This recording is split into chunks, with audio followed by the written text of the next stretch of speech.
శ్రీమద్భగవద్గీత 4వ అధ్యాయం జ్ఞానకర్మ సన్యాసయోగం 33వ శ్లోకం.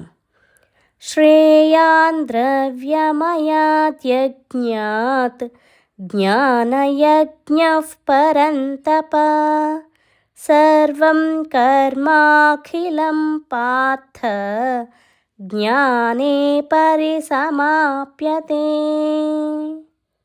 ఈ శ్లోకం యొక్క తాత్పర్యం: శ్రీకృష్ణుడు పలికెను, ఓ పరంతప అనగా అర్జున, ద్రవ్యమయ యజ్ఞం కన్నా జ్ఞానయజ్ఞము మిక్కిలి శ్రేష్టమైనది. కర్మలన్నీయో జ్ఞానమునందే పరిసమాప్తమగును.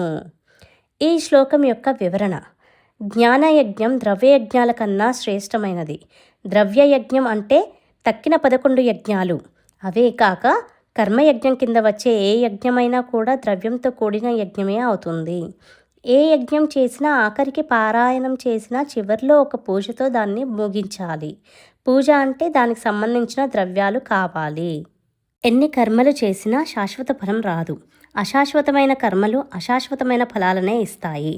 జ్ఞానయజ్ఞం ఒక్కటే మోక్షానికి ప్రత్యక్ష సాధనం. అందువల్ల ఓ పార్థ, జ్ఞానయోగానికి రానిదే కర్మయోగం అసంపూర్ణం. అలాగే కర్మయోగం లేనిదే జ్ఞానయోగం అసంభవం. అందువల్ల సూక్ష్మంలో మోక్షం రాదు. కర్మయజ్ఞము చేయాలి, జ్ఞానయజ్ఞము చేయాలి. అప్పుడు మోక్షం పొందుతారు అని అర్థం. హరే కృష్ణ.